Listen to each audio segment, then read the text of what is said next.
Guys, today I'm going to show you one of my faulty V11 battery packs, and I put it apart just to show you what's inside the battery pack. So this battery pack contains 40 of these Samsung 21750E shells. Each of them contain 5000 mAh capacity, which is more than your iPhone Pro Max, surprisingly.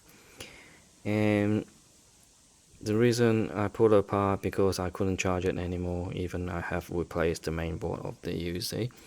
I don't know whether the problem was the batteries or the main board, which is on this. This is the main board of the battery, inside the battery. So I have no way to test them.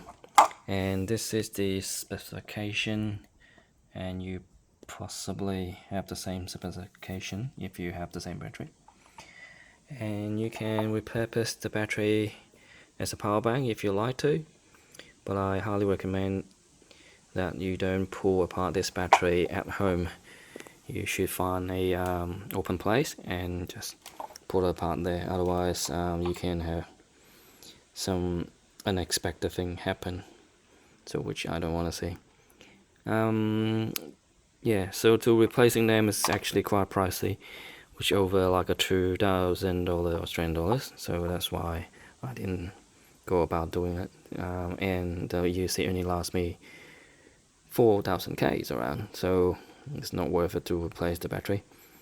And don't get me wrong, I probably will wait for a little longer until they have a better version of the battery pack and a more reliable battery pack. Until then, I won't be riding EUC anymore. Thank you so much for watching, and here we go. Bye.